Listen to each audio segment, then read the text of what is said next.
Final score from Arrowhead Stadium.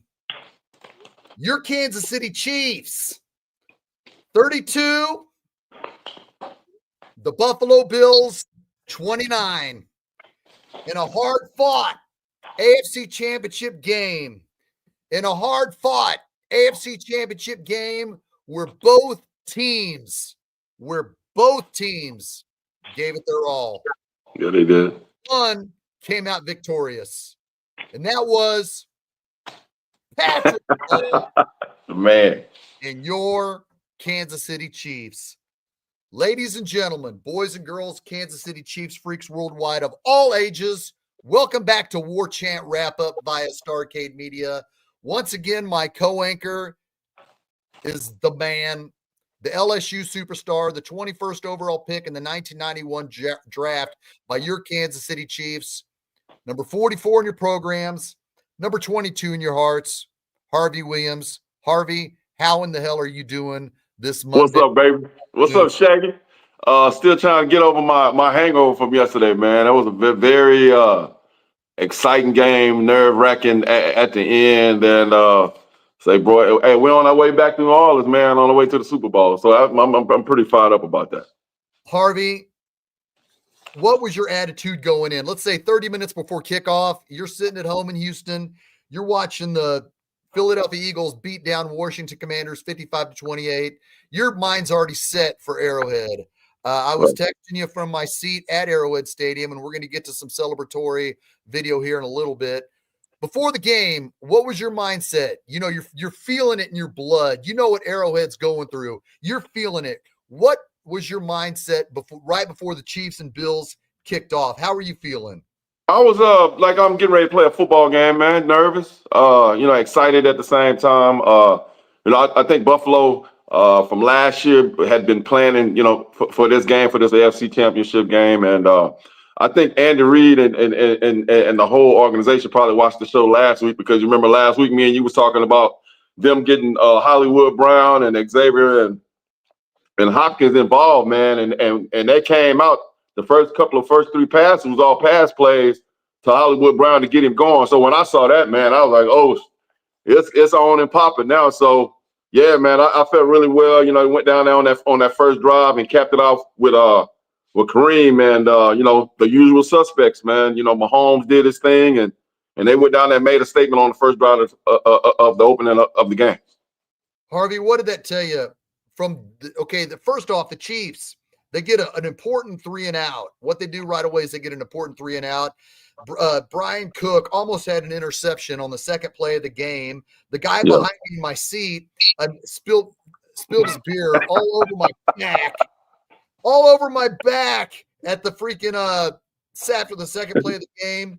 He apologized feverishly. I know he didn't mean to do it, but I thought, man, it's cold enough at this game, and I got this beer spilled on my back after Brian Cook didn't catch that interception. But it was important to get that 3-and-out because the defense showed, hey, we came to play today. And what it was, they came out and went 90 yards on 90 yards on 7 plays. And what was paramount to me was what you just said, Harvey. The first two completions were to Hollywood Brown.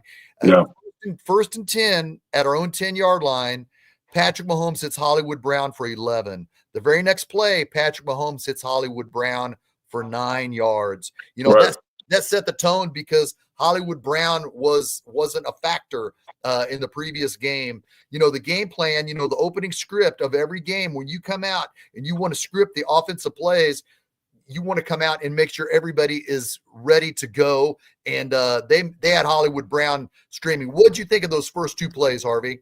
Oh, loved it, man. It brought, I'm a Michael Jordan and Kobe Kobe fan, and if you go back and look at all Kobe stuff, man, he always say, he wants to get his guys acclimated at the beginning of the game, so when come in crunch time, when I need to come to you, you done got the ball, you warmed up and you're ready to go, man. And then they hit. I don't know if you remember on that same drive, Xavier Worthy did a little bit of nasty stuff that he did too, and they were just very impressive. Made a statement, basically saying we're not gonna be bullshitting with you guys today. And after we went down there and scored, the next drive, I want to see if Buffalo could go out there and duplicate that. And look like they blinked and they end up getting 3. And I knew it was gonna be a long day for Buffalo after that. What'd you think about Kareem? Man, you know how I feel about Kareem, man. I'm a cheerleader. I got my pom-poms on. He should be starting. I don't know. I love Pacheco. To me, Pacheco is a change of pace guy. And I think, with Kareem, he makes a statement, man. He done made a statement since, the day he got off his couch eating Fruit Loops. And, he runs like a man amongst boys and he's doing his thing, man. So I don't know why. Maybe it's a loyalty thing to Pacheco, but they even been saying that, on all the news stations around here, they don't understand why Kareem Hunt is not starting. I don't know, if it's a seniority thing because Pacheco was there and Kareem just got there. But in the Super Bowl, man, I really do think Kareem should be starting because Philadelphia ain't gonna be bullshitting, man. They're not gonna be playing at all. Right. Kareem, where we sat on that opening drive, we were right on the third deck. We were right on the third deck, and we were looking down, and we saw Kareem Hunt on that first play. It was 1st and 10 at the 24. He busted it out for 12 or for 10 to get the first down, and then he got tackled. He got tackled right at the 14. That Milano, I believe it was, a linebacker, kept it from going in, and you can tell Kareem Hunt knew, man, if I didn't get dragged down by my foot, I would have scored. 2 plays later, he busted it in for 12. Harvey, we talked about this before. I want to talk about it again. How hard is it? Like you played 8 seasons, 91 to 8. I mean, it's count. I want to get this right. 91, 92, 93, 94, 95, 98. You played 8 seasons as a starting running back in the NFL. Your 9th season, you didn't play. And I asked you before, if you were going to play in 1999, how hard is it for a running back to be called week 4 and say, hey, come in and be the bell cow. Come in and be the guy, because that's what happened. Nobody was calling Kareem Hunt. He just played 8 years with the Chiefs and Browns. He got called in, and he was asked to be the guy. How hard is it for Kareem Hunt to step in to play this role and to be the man to carry this team? How much? Man, that's tough. That's very tough. And when he was in Cleveland, I mean, it was the 1-2 punch, but he wasn't the main man in Cleveland. So for him to go and be sitting at home and like I said, on the couch and then come in and be the bell cow, like you said, it's impossible. Shaggy, it's nearly impossible. But he showed, he proved everybody wrong that it can be done. But if you took a poll around the National Football League, guys, sitting around 1 or 2 or 3 years at that position, it would never happen. But it shows you the dedication and the hard work that in his heart he knew that he probably was gonna get that call and stay in shape. Because most of us running backs, we like thoroughbreds. Well, if we're not racing them more, basically, stuff myself, everybody gang, 300 pounds, walking around a big old stomach and looking crazy. How does one keep their instincts when they have no off-season OTAs, no training camp, no preseason, and then the regular season starts? When you're just coming off, you're in that situation. How does one keep their mental instincts to know that they can do it? Because that is what impresses me most about Kareem Hunt. How do you keep your instincts to come off the couch and be that guy? I mean, when you're born as a running back, you're born with with a sixth sense. You still keep your footwork active. The way he cuts, he's a one step cutter.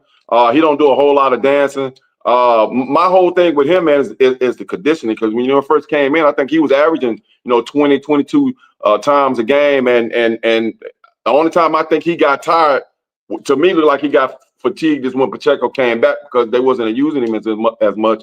And then he went out there, you get out of rhythm and your heart cardio is not up to par. When you're the man, you gotta put in that extra work at practice, after practice, run 3 or 4 more gassers, and just try to stay conditioned because you are the man. So when Pacheco came back, I'm quite sure he wasn't conditioning as much as he was. But I'm gonna say it again, man. What he's doing is truly amazing. He's one step from the Super Bowl. He's about to get a Super Bowl ring for a man that had been sitting at the beginning of the season at home, playing video games. Now he's about to get a ring, and I'm pretty confident that they will get a ring, in a couple of weeks. Harvey, I was in the upper deck, and I haven't sat back and watched the game yet since I was at the stadium. But the fumble to hand off to exchange to Isaiah Pacheco, I know we're not going to point fingers, Harvey, but we got to call it. I want you to call it like you see it because you got to see the instant replay more than I did. What happened on the fumble to Isaiah Pacheco on our second drive? I think that was Mahomes' fault, man. It wasn't Pacheco because he followed out the fake and Mahomes was pulling it out to keep it. And it happens. I mean, running that type of offense, the ball is going to hit the ground a couple of times, but you got to perfect that. And the mesh wasn't that great, and the ball hit the ground, and that's exactly what happened. So I wouldn't put that on Pacheco. That was on Mahomes. Right. Okay, and let's get to the Kareem Hunt, the touchdown run by Kareem. He wasn't fooling around. To get the picture here, and he delivered. He came in. What'd you think of that run when he came in on that opening drive, Harvey? Man, I love it, man. He put his big boy draws on, as we say, and he's no nonsense. He ain't playing around. He's trying to go get that hardware, man. And to me, I love the way the way he runs hard and like he's not scared. He's pissed off. He's like an 18-wheeler running downhill with no brakes, fully loaded. And he just, to me, he's one of the MVP of the teams. And to me, along with number 15, man, he would get a MVP trophy from me because he definitely makes a difference on that football team. All right, let's get to some of our comments. Vince DiCarlo says, New Orleans, here we come. Yes, we do, Vince. Tony Oliva says, Kareem is here to stay 5 more years at least. Let's hope. He's 29 now, Harvey. How hard would it be for how many more good years you think Kareem Hunt has left? Probably about 3 or 4. Yeah. I played till I think I was 32, 33. So yeah, he's he ain't no spring chicken, but and he really don't. If you really think about it, he don't really have a lot of mileage on them tires, man. So I think if stay conditioned and you probably get a little smaller because you're getting older. Keep the strength, but lose a little bit more weight as you're getting older because you start slowing down. I think he'll be okay. Excellent. Chiefs Tiny, easy 3-peat. Yes, indeed. John Harrison, our man, says the forgotten man was Juju, who made the 2 longest pass plays. Mm-hmm. What do you think about his game? And Kenneth Caldwell adds Juju stepped up big time in this game. What did you think about Juju Smith-Schuster's game, Harvey? Man, I loved it, bro. I mean, yesterday, every time he called on one of his soldiers to do something, man, they made, Juju made, 2 hell of a plays, man. And to me, you got to get those guys established early and often. And that's what they did. And, the thing that, at the end of the game with P-Ron, man, with that, that play at the end of the game was huge to close the game out, man. And, Andy Reid, at the end of the day, man, Andy Reid is going to be the greatest of all time. I always thought Belichick was, but Belichick as the defensive coordinator, Reid will whip Belichick's ass all day, every day, and twice on Sundays. And, we're looking at history. These guys, they're talking about a 3-peat. These cats might win the next 2 or 3 Super Bowls, man, if they keep that squad together. So, it's going to be hard. Fall game coming in a couple of weeks, and then, they're going to start getting ready for next year. But I just don't even see anybody playing with them because if you look at Kansas City, they can make adjustments on the fly. They don't get scared. They don't blink. And they, you can tell that they're getting ready to hoist that trophy up one more time. Harvey, what I felt the Bills did really well, and I thought it was going to change the game going into the second half, is they established James Cook. Yeah. That kid can play. Yeah, he can go, man. I felt that he was key in this game. I felt that he was I felt like the Bills found something in the Chiefs' defensive scheme that they weren't prepared for. And Yeah. watching him from Arrowhead Stadium, I thought he was solid. What was that up like a 8-minute drive coming out of the second half, and they ran 10 times and passed Yeah, twice. yeah, yeah. I got nerves because I've been saying it all year. Kansas City's run defense is sometimes suspect, man. That's what scared me about Baltimore because I didn't think that would have been a good matchup for us. But Mr. Cook did his thing, man. I thought his brother was way better than him, but been watching him for the last couple of years. I give him the edge over his brother that played for Minnesota for all those years. And Right. as fast as his brother is, I think Lil Cook is probably even faster than him. But he's definitely a stud, and he's gonna play probably a long NFL career, man, because he's fast. He can make you miss, and then when he needs to dip his shoulder and put them shoulder pads on your ass, he does that very, very excellent. Well, the play on fourth down, it was right in front of me. We were Oh, seven rows up in the upper deck, just on the east end zone. And when he got hit by Justin Reed, I thought he was going to be just short. But just you talking about the one that he jumped? The one that he caught the touchdown to put him up front in the third quarter, the touchdown was fourth down, and Oh yeah. Josh Wow. Allen threw it to him, and he was going down. And at the very last second, he swung his right arm over the goal line with the ball, which was huge. That showed me that this kid came to play. So to your point about him being solid, that was a hell of a play. Hey, bro, if you go back and look at that play, man, he jumped and got hit and was coming down. And most people would, Shaggy, probably me now, if you jump and is suspended in the air like that, 9 times out of 10, man, you probably gonna dislocate your elbow. But he kept himself up in the air and then reached out, and there you go right there, man. Most people would have broke their arm right there, man. That's how much force was coming down, and he got over. I thought he fractured his arm or his elbow, but he's a hell of a talent, and that was a hell of a play, man. At the end, he jumped over one guy and got hit, and then kept himself elevated, levitated, and had the sixth sense to put the ball over the goal line. Because I thought he was going to be short, like you just said. I thought he was going to at least be a half a yard short. Right, so did I, and that was fourth down. That was a Herculean effort. That was huge by Cook. Man, I thought it was going to take those kind of plays for Buffalo to win, and they were making those plays. So definitely a formidable foe at a freaking most specific time. All right, Harvey, we got to get to this. The Bills just kept going on fourth down. I was at Arrowhead, okay? I don't know if this is necessarily the highlight. I was at Arrowhead, so from my angle, I couldn't tell if he got the first down or not. And it was like being at Arrowhead in the late 80s because they weren't showing a lot of the instant replay wasn't a fact. Once the referee said you're short, it was it. No, what you're showing right now is the one that he got, but he fumbled. Yeah. The one you're talking about is at the end of the game when the tush push. This is the one when he jumped over the top and fumbled the ball and got it because he came down and got the ball back up under the pile. But yeah, 4 plays later. This isn't the one, but 4 plays later, it was the same thing. 4th and inches. Josh Allen tried to go quick snap. They tried to go hurry up, and when he did it, one ref said he got it and one ref said he didn't. So we're kind of in limbo. Then the ref kind of said, well, the Chiefs stopped. So we were happy, but the Buffalo Bills offense stayed out on the field. The Chiefs offense were out on the field. So you had both the Chiefs offense and the Bills offense face to face looking at each other. And we knew that they were going to a replay assist. That was something that the NFL implemented in 2024. This year, they wanted to implement replay assist, and they implemented the replay assist.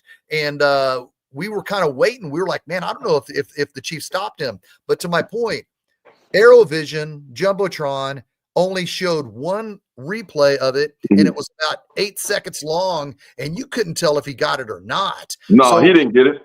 So when you watch that replay of that play with the Buffalo Bills up 22-21 and Josh Allen going for that first down, did you see enough to see that he did not get the ball? I got replay on my TV, so I ran it back like 10 times, man. And no, he did not get it. And you could tell Kansas City had been. This was so deadly about Kansas City.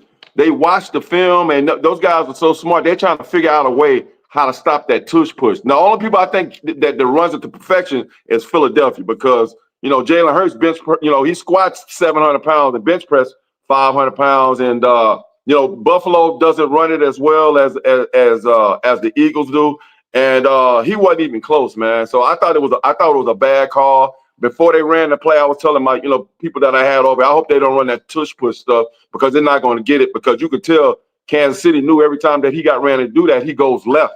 And they were right on it, man. Every time he would barely get it. The couple of times that they did get it, but they were the last one to win the ball game. At the end, he didn't get it. That was a great call. A lot of people here on the radio has been screaming that Kansas City's cheating and the refs are working for the NFL to keep Kansas City going, which is all BS. And but he definitely did not get that. TJ Carpenter says, hell of a game, another instant classic. Indeed it was, TJ. And Watson on the 2-point conversion. I want to say this. Good point, Vincent. The 2-point conversion play, that was huge, because the Chiefs scored a touchdown to go 5. And what I liked about it most of all, Patrick Mahomes stayed in the pocket. Yeah, he did. Yes, he did. It's so easy. It is so easy to see Patrick Mahomes make plays, and what he tries to do is he tries to make plays out of the pocket. He stood and he waited while that offensive line crumbled, and to me that was Tom Brady-esque. It was Joe Montana-esque that Patrick Mahomes waited and waited through that crossing pattern, or through that ball to Watson as he was going forward through the middle of the back of the end zone, making that 2-point conversion. That was solid.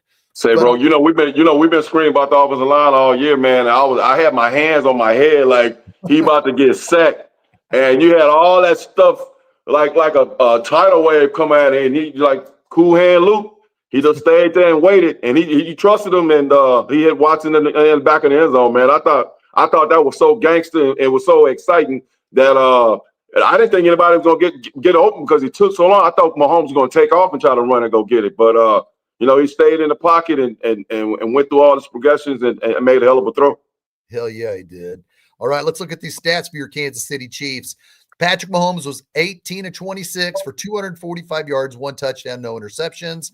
Kareem Hunt was the leading ground gainer with 17 for 64 and 1 touchdown run. And Patrick Mahomes, here's where he won. He won the game with his feet. He scored 2 touchdowns with his feet. Yes. He had 11 rushes for 43 yards. Worthy was 2 for 16. Pacheco 5 for 12. What did you think about Patrick Mahomes' feet winning this game with those 2 touchdown runs, Harvey? Loved it, man. Big plays in the game. Kept the chains going the whole year. I mean, the whole game. And he takes off when he needs to take off, man. And my thing is, it's hard as well as Patrick throws the ball, man. He's one of the great. He's not as fast as a Lamar Jackson. He reminds me of what's his name? He used to play for San Francisco, Steve Young. Not overly fast, but fast enough that's gonna get the job done. Sometimes he's sneaky, like he's getting ready to run out of bounds and jump back in, go back inside and different little things. He knows when to slide. He knows when to get down. He knows when to throw the ball at the right time. He knows when to throw the ball at the wrong time. And as long as Kansas City has number 15, man, it's gonna be hard to beat Kansas City, man. And that kid is 27, 28 years old. 29. He's gonna be here for a long time. So it's gonna be interesting to see, when his career's over with, how many Super Bowls he can put on his mount. Let's get to the wide receiver. Xavier Worthy, a rookie, showing. Harvey, you said week 1 right here on War Chant Wrap Up. Xavier Worthy is going to make Chiefs Kingdom forget about Tyreek Hill. Yes. He's developed into that kid. He scored 9 touchdowns during the regular season. A quiet 9, yeah. Yeah, think about this, Harvey. The Buffalo Bills had a chance to draft Patrick Mahomes in 2017. They traded that spot with the Chiefs. Chiefs traded up 17 spots to get Patrick Mahomes. Last April, the Buffalo Bills were on the clock with the 25th pick. The Chiefs were sitting back at the 32nd pick on draft day, first round. The Chiefs called the Bills, traded a 3rd-round pick to select Xavier Worthy. So the Buffalo Bills had a chance to draft Patrick Mahomes in 2017, Xavier Worthy this April. What do you think about, and Xavier Worthy said at his press conference last week, I feel kind of slighted that the Buffalo Bills thought more to trade me back than draft me. What do you think about his game, his progression as an NFL wide receiver, and the Buffalo Bills trading him? Oh, I love it. Like I told you at the beginning of the year, just watching. With the difference is what's going on right now. You say he scored 9 touchdowns, which it don't seem like he scored 9 touchdowns. But the scary part, Shaggy, is that dude is still learning the playbook, man. Imagine what he's going to do this time next year when he grasps the whole playbook. That's going to be really, really scary and terrifying. So he's still learning the plays on the fly, and a great pickup, man. And I know Buffalo probably kicking themselves in the ass. Just think if Mahomes was playing for the Bills and they had Xavier Worthy, this movie would be totally different. It'd be a different movie. What specifically does he have to learn going into his second season? I know everything's coming at him quick. Everything's coming at him quick. He's a rookie. He's got to learn the rookie playbook. How much of a challenge is it for him to accept this role and to be dealt with this homework just being put on his plate? I mean, how much of a challenge is it for him to do this as a rookie, Harvey? Well, man, it's hard as a rookie coming on, learning a complex. Kansas City has a complex playbook, and thousands and thousands of plays, Shaggy, that they have to learn. And then when you start, guys is bumping, running you, and the guy that's bumping you, he comes and he blitz. You got to know that that's hot and different things. In zone offense, defenses nowhere to sit down and found the soft spots and different things like that. So he's learning that. I mean, he's just raw, just pure speed. And, coming from high school and college, man, all you do is just run past people. Now, it's football league, you can't do that because you got people that know how to take the right angles and, very, very strong, know how to bump and run you and get you off your mark, make you change your steps in your routes. It's all about time. And then, the quarterback's foot hit the third step, the ball is coming out. So you got to be, 12 yards or 15 yards. So it's a lot of things that goes into that. And he's learning it on the fly. And like I said, man, in a year from now, he's going to be 1,000% better, which is going to be very, very scary. So, like I was telling you, as great as Tyreek Hill is, man, this kid right here is going to make Kansas City forget about Tyreek Hill. And just watching what I've been watching with Tyreek, I think Tyreek, know that he made a bad decision. He's ready to come back home now. So, yeah, so Tyreek might be back here next year. So you never know for, playing for $2 and a hot dog. So, yeah. All right, let's continue to get back to these stats here. Juju Smith-Schuster really came out of nowhere with those 2 catches for 60 yards. And Hollywood Brown, as we talked about at the beginning of the show, really set the precedent by catching those 2 catches for 20 to start the game. Kelsey had 2 for 19. P. Ryan with the freaking catch that sealed it, 1 for 17. Pacheco 2 for 12. D-Hop only had 1 catch for 11 yards, and Kareem Hunt was 1 for 6. I think D-Hop must be happy with his role because he isn't complaining. They tried to throw a pass to him in the end zone on the play that Patrick Mahomes scored his first rushing touchdown, and him and Patrick weren't on the same page. But I think he's happy and content with being in the Super Bowl. I think they'll work more on him. And when you got that threat of DeAndre Hopkins on the freaking roster, he's going to be even more of a factor. What did you think about Juju's game as well as Hollywood and the rest of these receivers? Man, I love how Mahomes is giving cats the ball when they're open. The worst thing you could ever do to a quarterback, man, is be bitching and complaining about you're double but still throw the ball and different things like that. Imagine if Mahomes had Terrell Owens and guys like Randy Moss. As great as those guys were, those guys are Hall of Famers. All they did was bitch and moan on the sidelines because they wasn't, getting the ball. And I think that messes up a whole lot of chemistry when you do that, man. And these cats are young, and you got some young guys and you got some veteran guys that's on that wide receiver position. And everybody is cool with their roles. As long as we win and everybody's glad. We're on our way to, New Orleans, about to go get another trophy and get a ring. And, winning cures a whole lot of stuff. You won't hear a lot of things in the locker room as long as we're winning. If they were losing, I'm quite sure you have a lot of people bitching and moaning. But on this football team, they one unit. Kelsey could be, screaming and kicking up, crying. He got his girlfriend in the stands and, I'm not getting the ball. He could be doing the same thing. But that whole team is a whole unit. And that's why they're getting ready to 3 people, because ain't nobody crying. That's all a team sport. Well, Harvey, after Amen to that. Great points. We got a team that doesn't want to complain. We got a team that we don't have divas. We don't have a team. It would suck right now if DeAndre Hopkins was Oh, on social media bitching about not getting the ball.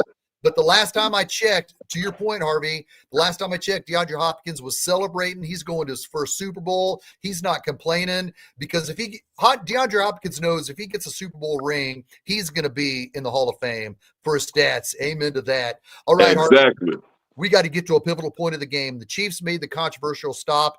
They're down 22-21.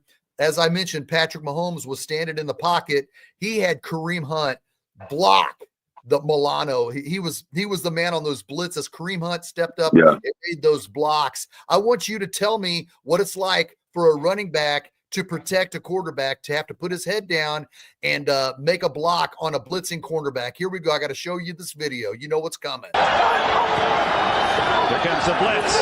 They pick it up. Wow. And Hobart being chased from behind. Throw incomplete to Tim Brown. Watch this. Harvey Williams. Here goes Perry to the inside. Watch what Harvey does. He's got him up in the air, and he's going to throw him down, slam down, and pin him. While Kareem Hunt's necessary blocks to keep Patrick Mahomes able to stand in the pocket and make that pass, I want you to talk about what it's like as a running back when you know I got to protect my quarterback against this linebacker or this blitzing. How important was Kareem Hunt's block on that drive, as well as the block that we just watched? Hey man, it's scary for a running back. You got a guy that's a $500 million. You got the $500 billion man back there, man, and you got to, excuse my language, you got to let your nuts hang, because a lot of running backs don't like to pass block, man. And I learned, I learned that in college, that if you're gonna pass block, you'll be able to play. If you can't pass block, you'll have your ass on the bench. And Kareem made a couple of blocks in the game, to keep the chains moving. So it's a commitment thing. It's not a scary thing. It's you got just get in there and swell up and bow up and make sure this guy's not the guy that's going to knock the quarterback out. That's not my guy that beat me, because when it comes to films, man, on Tuesdays, you go in there and you give up a sack, especially for running backs and pass protection, man. You get a linebacker that's 250 and eating glass and nails and coming there and looking like he's gonna run over you, just run past you, and you sitting up there with your eyes closed. That's a bad look, man. So you got to just suck it up in there. I used to always try to hit a guy in his chin and try to knock him out. And that play right there against Pittsburgh, I was really strong with my legs, so he was gonna try to run over me, and I just picked him up in there. And what it don't show is when I slammed him, I slapped him upside the head. It would have really been good if we could have scored on that play. So yeah, I remember that play. That was a long, long time ago, man. Well, let's see it one more time, just so our viewers know what's the proper technique for a running back to block a blitzing cornerback. Let's see it one more time, Harvey. Here comes the blitz. They pick it up. Wow. And Hobart being chased from behind. Throw incomplete to Tim Brown. Watch this. Harvey Williams. Here goes Perry to the inside. Watch what Harvey does. He's got him up in the air, and he's going to throw him down, slam down, and pin him. Harvey, I got to ask, when you got him up on your shoulders, it's not what you see in natural NFL games. What were you thinking when you had him up on your shoulders? Well, I had been watching him a couple of games. He would like to run, get a running start and just run over running backs. I knew that I was strong enough to pick his ass up in the air. But what you do is, I step inside, make sure I don't get beat inside, and then I let him, like he's gonna go around me. Then that's when I got right up in his waist and got him up in the air. And you couldn't hear, but he screamed like a little chick. He was like, ah. Then I slapped him, and so that stopped him from doing that for the rest of the game, because a couple of more times he tried to do it. He would just try to, now he's trying to finesse me and try to run around me and make me miss him. So, man, that's a lot of things that goes in the pass block, and you just got to have the courage to do it. Right. And Kareem Hunt did it. Kareem Hunt did it. He didn't have to lift anybody up over his head, but I believe Kareem Hunt would do that if he had to. Let's get to some of these comments. John Harrison, our man, says, the ref penalty narrative, it was an offsides by Justin Reeves, caused them to take extra points off the board and go for two. Chiefs stopped both 2-point tries. Both teams had 4 field goals. Both teams had 4 touchdowns and 1 field goal. Chiefs win by 3. A penalty on the Chiefs caused the difference. Ha ha ha. What'd you think of that? Do you think the ref narrative is over the top? Say that one more time. Do you think that referee complaints by the everybody hates the Chiefs is a bit excessive? Man, yeah, bro. I mean, everybody need to get over with. Beat them, bro. I mean, like, like here, like I was telling you with the radio stations and TV stations, and everybody hates the Chiefs, man. And they, set this narrative that, the National Football League wants the Chiefs to go back. And that's why they're getting all the calls and different things like that.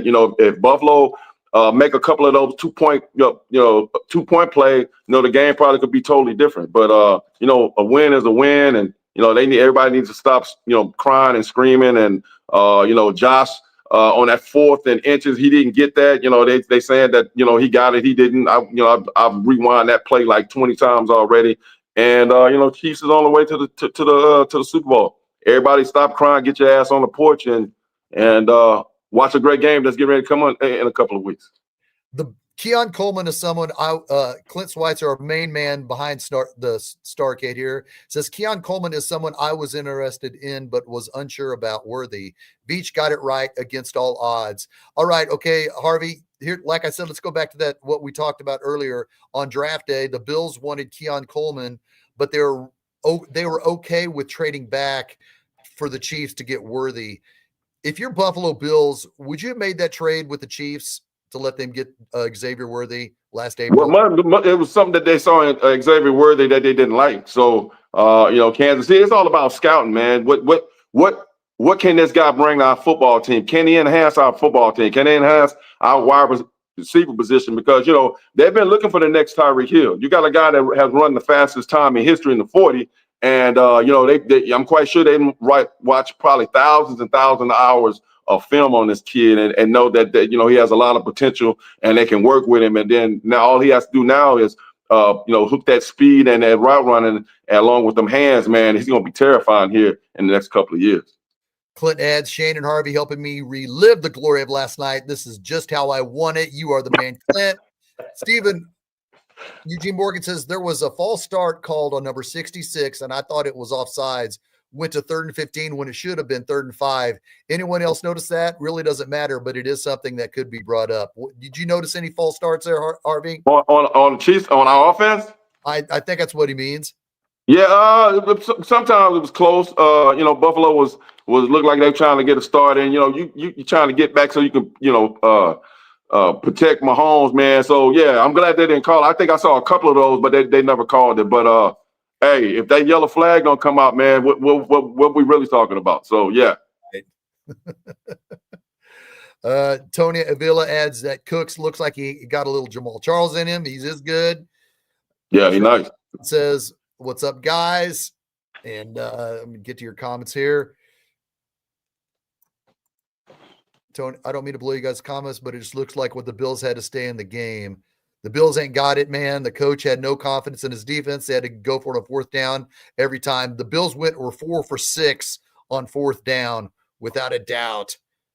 Yeah. Caldwell says that on KCTV Vibe, the game showed multiple angles, which showed the ball was short of 1st down. Thank you, Kenneth, for that. Yeah, he's correct on that one. Before the game, folks, here's how everything looked before the game from my seat at Arrowhead Stadium. This is me and Tony Budd, my brother Tony Budd, talking about the game about to take place at Arrow. Well, let's go out. Let's go to the tailgating experience. Just a pinch here. Just a pinch. Shot, baby. Chiefs, baby, number 1.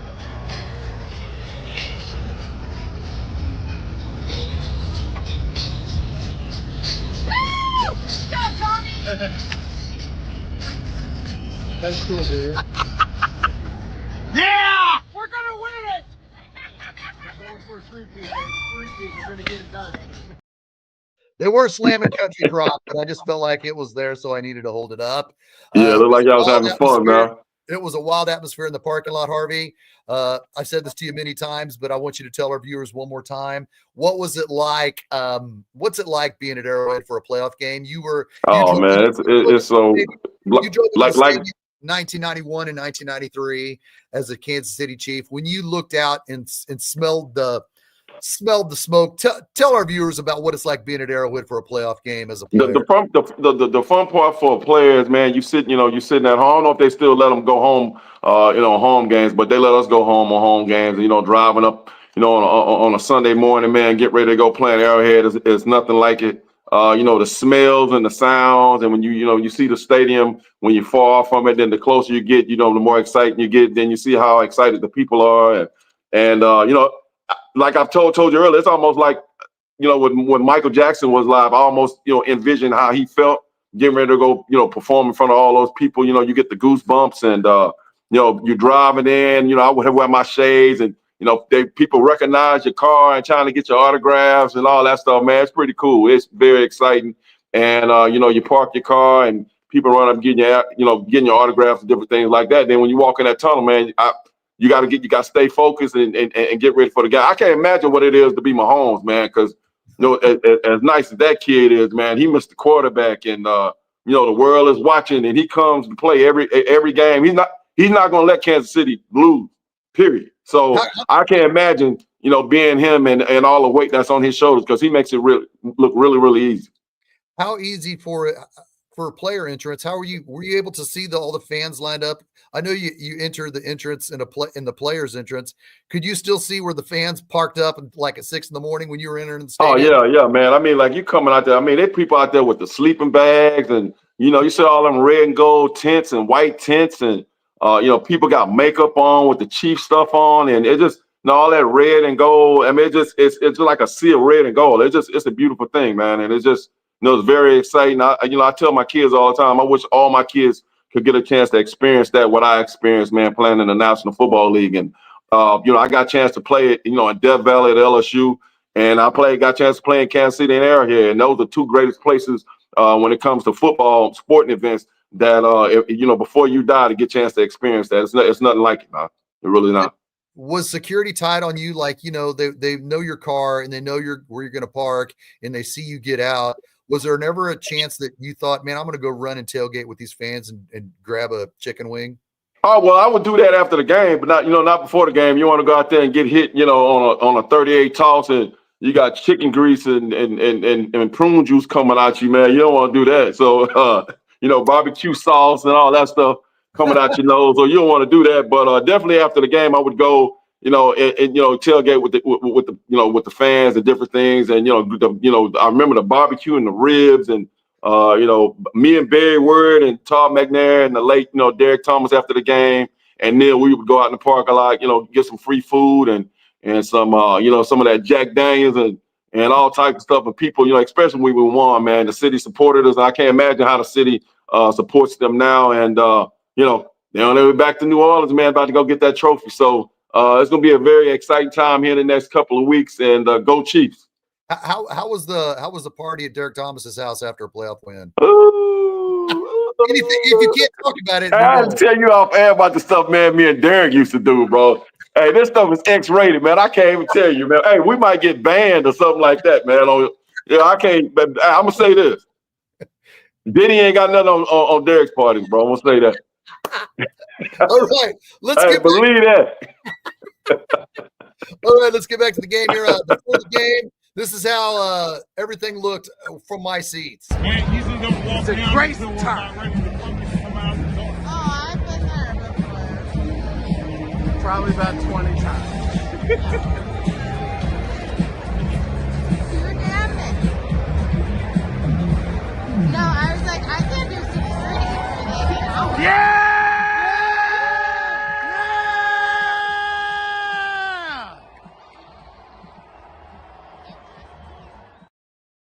And that's pretty cool, man. And the message before the game from me and Tony Budd. The Chiefs, AFC Championship game right here at Arrowhead Stadium. It's 20 degrees. How you feeling, brother? You ready for this? Let's get it done. Let's win it, baby. Three-peat in full effect right here at Arrowhead Stadium. Let's do this. Go Chiefs! Chiefs, baby. Number one, we got this. That's pretty cool, man. That is my brother. He's a year and a half older than me. My brother Tony, I love him to death. He brought me to the game. I would not be there without him. We were years at Arrowhead Stadium from 1991 through 2011, and we try to go as many games as we can. He made it possible for me to go. It was a last-second thing. I love you, Tony. Thanks for bringing me. He's That's a good pretty cool. dude.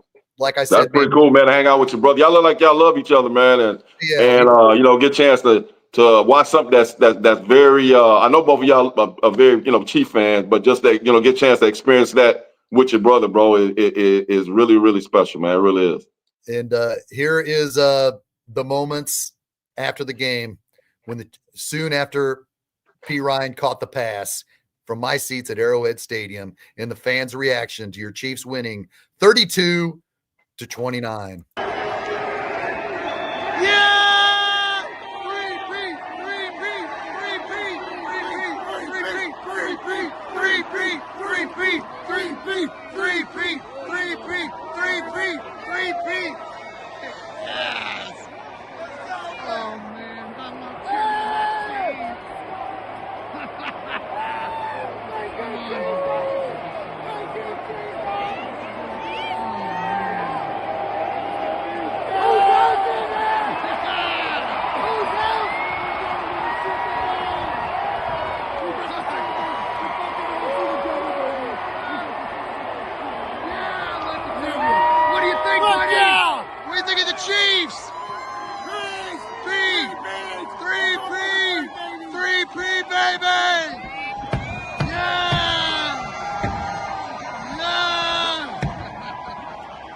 That's pretty. Are you ready for a three-peat? Three-peat!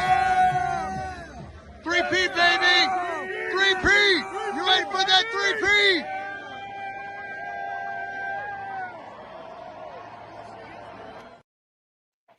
And one more. How you feeling, Brad? Three-peat, what do you think? I love it. What you think, man? What do you think of this? Three-peat! Tonight. Let's get down, go get down tonight! Yeah! Dance. Make a little love! Get down tonight! Get down tonight! Yeah! Cheers, baby! How sweet it is! Hey, BC, I love you, brother. Hope you're watching this. I love you, BC. You fucking rock, baby! Yeah! I love you, BC! Cheers! Yes. Hey, y'all singing KC and the Sunshine Band, bro? They were playing it. They were playing it. And I got to do this just one more time. Just one more time. Yeah! Three-peat! Three-peat! Three-peat!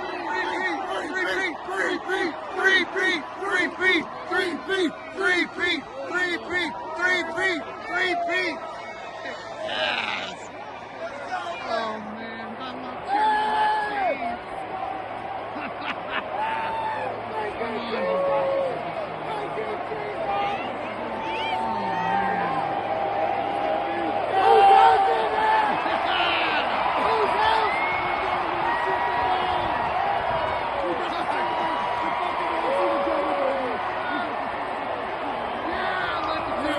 What do you think, buddy? What do you think of the Chiefs? Three-peat, baby! Yeah! Yeah!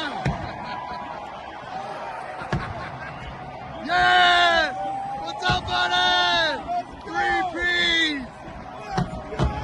Three-peat! Yeah!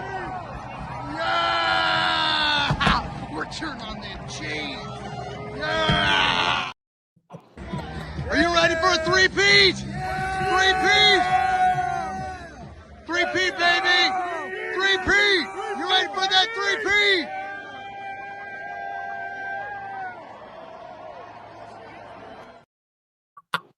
That's pretty cool, man. Harvey, When you see Arrowhead Stadium, you started your NFL career here, had 3 years here. When you see that stadium going through that moment, how does it make you feel? Talk to me, buddy. Good, man. Proud for that organization, man. Gave me my start. Like you just said, I was a first round draft choice with the Hunt family. Mr. Lamar Hunt, gave me an opportunity, man. And just, I know he's probably looking down on, and having, proud of his football team, man. And the first class organization, they were great. They were great to me. They were great to my family. And it was good to see them get it, the tradition keeps going, and they're kicking a lot of ass and taking names, man. So I'm gonna be very excited here in the next couple of weeks, getting ready for the Super Bowl, and I know they'll pull it off. And you know what, I can't imagine being Josh Allen right now. That's who I can't imagine being. That whole Buffalo organization, man, thought they was gonna get it done yesterday and came up short again. So yeah, another thing, Shaggy, like that play with P-Ron at the end of the game, that 3rd and 9. I wonder how long Andy Reid had been sitting on that play, man, because if you go back, they went, trips left. Yes. And, with Kelsey on the right, they doubling him, and then they got the safety way in the back with all them world-class sprinters to the left. If you go back and watch that play, man, it's almost like a pick play, because the guy that had P-Ron had to run through those 3 guys coming across, and it picked him off, and he caught the ball, and the rest of his history. That was a big play. It was an important play. But just for Andy Reid to design that play at that time at the right moment, 3rd and 9, and got to get it, and they end up getting it, man. So that was a great play. I went back and analyzed that play like 3 or 4 times, and that was an incredible play. It was a legal play, right? There wasn't anything. Yeah. It was just they were running their routes, but the way P-Ron was lined up on the right, looked like he was almost in a max protection. In case, the guy come off the corner, because I would have been scared that Mahomes was going to take off for that 3rd and 9. But, I can't imagine how long he had been holding on that play, probably for the whole year to come up for that occasion right there. And it worked to perfection, man. I just, when it comes to X's and O's, I love stuff like that. And they ran that to perfection. They did indeed.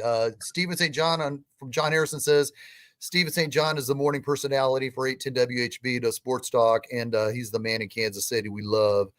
Stephen St. John said on 810 this morning that the Bills owner should fire his GM if he ever tries to trade with the Chiefs on draft.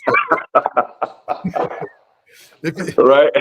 Let's say, Harvey, you're the new GM of the Buffalo Bills, and you're sitting there at 28 on draft day, and the Chiefs are sitting there at 32, and they say, hey, can we trade with you? What are you going to tell the Chiefs? No, man, I'm about to get my ass off this phone. I ain't trading with y'all. Y'all about to get me fired, bro. Y'all gonna have me in Bangkok, Hong Kong somewhere, man. I'm good, man. But I can't imagine, man, what the same team got you again. I can't, Josh Allen, I'd be, trying to ask for a trade or something like that, to go to another organization, man, because he can't beat Mahomes head up.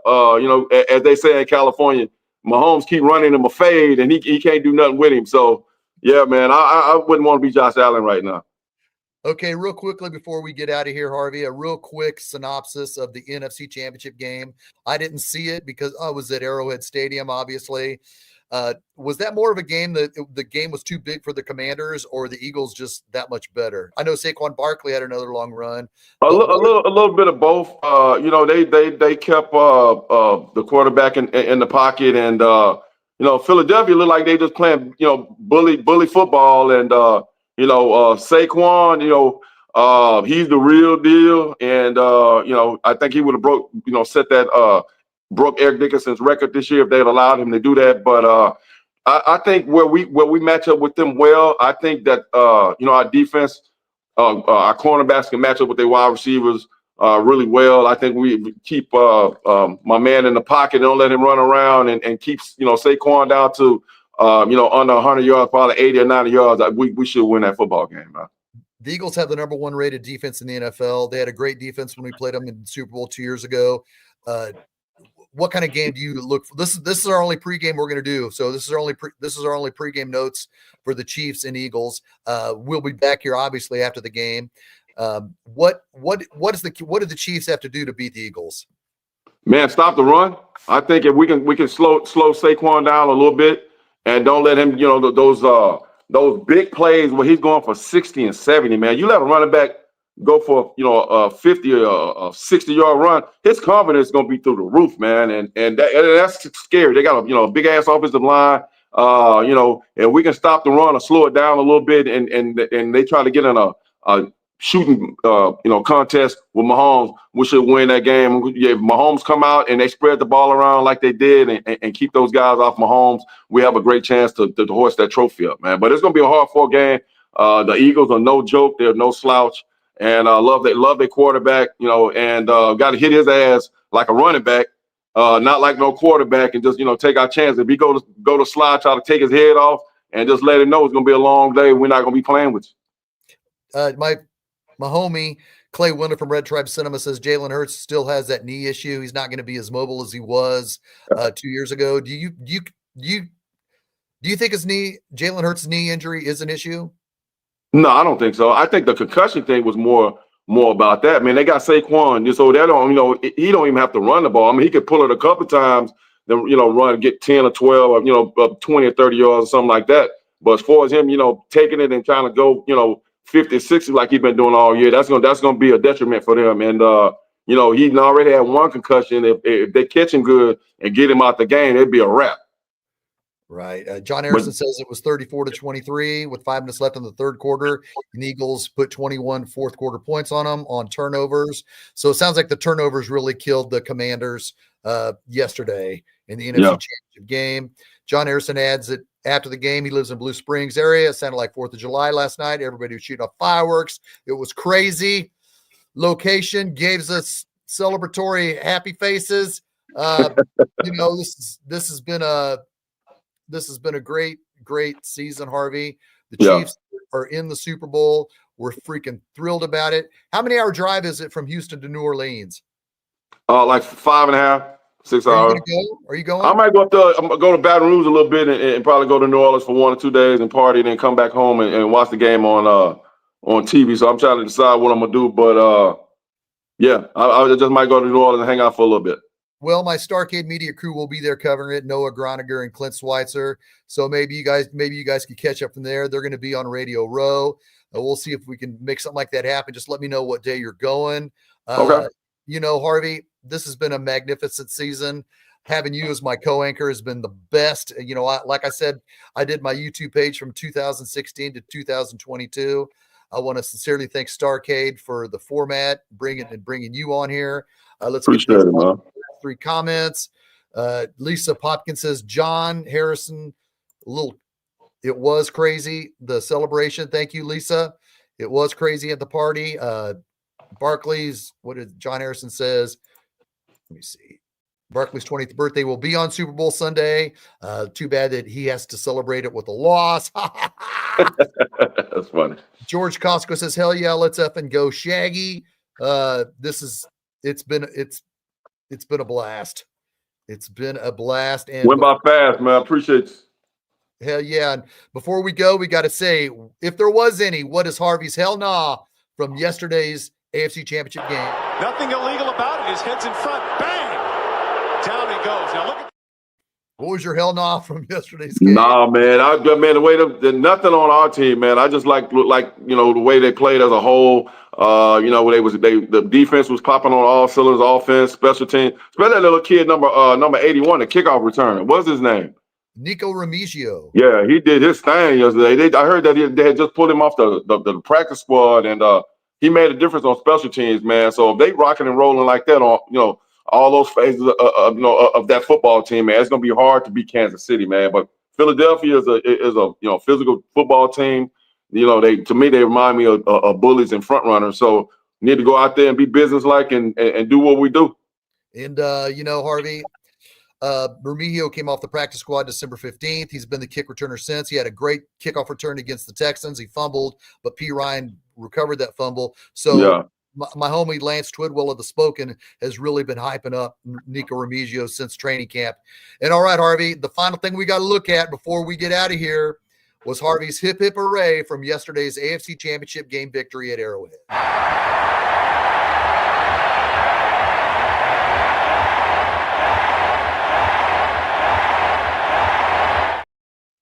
with your hip hip hooray, baby. Getting up, Superman, that dude that's behind your shoulder with that number 15 on, Mahomes. That's the real deal. I mean, like as long as he, in the building, man, it's gonna be hard to beat Kansas City for the next 3 or 4 years. And I'm not being funny when I say that, Shaggy. It's gonna be hard to beat Kansas City with that cat there, man. Because I'm gonna say it again. We're looking at something that we'll probably never ever see again in me and your lifetime, man. And you've got a chance to see Starbuck. You got a chance to see Bradshaw. Marino, Elway, Brady. When it's all said and done, man, he's gonna go past Brady. And we just spoiled right now. You really don't understand what you're looking at, but he is the real deal, man. I can't say it no better than that. He's something that we'll never see again in our lifetime. Well, Patrick Mahomes and Harvey Williams are both in the Texas High School Hall of Fame. Harvey, you went in 12 years ago. Patrick Mahomes went in this year. I know that means a lot because Texas high school football means a lot. What is that? How do you feel sharing the Texas High School Hall of Fame with Patrick Mahomes? Oh man, it's something that it's one of my greatest accomplishments because playing here in Texas is high school football here is a religion. It's very very sacred, and to be in there with Eric Dickerson and me and Drew Brees went in at the same time, and now Mahomes just went there. That goes to show you the dedication and how serious high school football here is in Texas, man. It's if you do something here and become a Hall of Fame 9 times out of 10, you're gonna get a chance to play in college and one day play in the National Football League. Wow, amen to that. George Costco last comment says, my heart was pumping on Buffalo's last drive on 4th down. Right. 90s, baby. My heart was trumping. My heart was thumping too, but Spags dialed it up when he had to on defense on 4th down. Let me ask you something. Did you think he caught that ball when they rushed him and he threw the ball on 4th down? I thought he caught the ball. The ball was in the air, it seemed like, for an hour. Looked like a punt, yeah. Yeah, because you're watching and you're anticipating and everybody's screaming and there was dead silence while that ball was just hanging in the air. And you didn't know who it was going to go to, but Kincaid did everything he could to get over there to make that catch. Yeah. And from my angle, I had a Chiefs player in front of me, and I just knew when it hit the ground because everybody started jumping. So what I did while everybody was jumping on each other, hugging, I start looking for flags because whenever there is an incredible moment, the first thing I do is I look for flags. Okay, are we cool? Are we cool? Are we cool? He's jumping on me, spilling their beer on me. I'm still looking. Okay, are we cool? Are we cool? We're cool. We're cool. Yeah, it's the same thing you do on kickoff returns and punt returns. If a guy's going down the sideline, scoring a touchdown, the first thing I used to start looking back. I wouldn't never watch the guy, but I'm looking for see if them yellow flag, that as they call that laundry on the football field, start coming out, man. So yeah, I did the same thing, but I thought he caught it at first. Looked like he kind of slipped him. If he'd have been standing up, he probably would have caught it. But I think he was trying to get over there and slip down. But he, ball hit him right in his hands though. It was definitely a hell of an effort. Harvey, the Chiefs are going to the Super Bowl. As I mentioned, this has been a blast this entire season. We're going to do this on Super Bowl Sunday. Tell me what's going on at your crib on Super Bowl Sunday, if you don't mind sharing with our viewers. We're going to be doing some. If I don't go to New Orleans, well, I'm quite sure I'll be back because I'm not going to the game. Some gumbo and shrimp and some andouille sausage, and we're going to do a big. We always have for Super Bowls because it's a very a good, because everybody in my family loves football, and we celebrate the Super Bowl every year. So yeah, that's what we'll be doing. Hell yeah! Well, Harvey, this has been a kick-ass season. We're going for this three-peat. Ladies and gentlemen, boys and girls, Kansas City Chiefs freaks worldwide of all ages, come back and join us in 2 weeks after the Super Bowl. But before we go, join Arrowhead Allies via Starcade Media tomorrow with Lance, Noah, and Clint, and we're going to be back on here breaking down this game even more. Like I said earlier, Clint and Noah will be on Radio Row with guests. Maybe Harvey can get out there and maybe they could plan something to get together.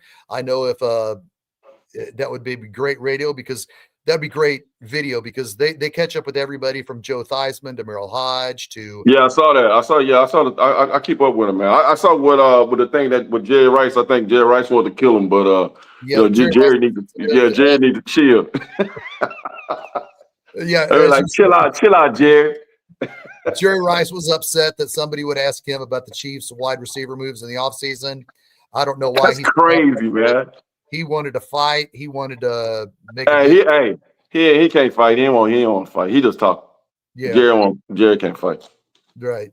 Well, again, Harvey, this has been a blast. I hope you have a great 2 weeks, and we'll stay in contact about next week. And this has been awesome. Let's get that three-peat. Love you, man. I love you too, bro. Appreciate you. Chiefs! Go Chiefs.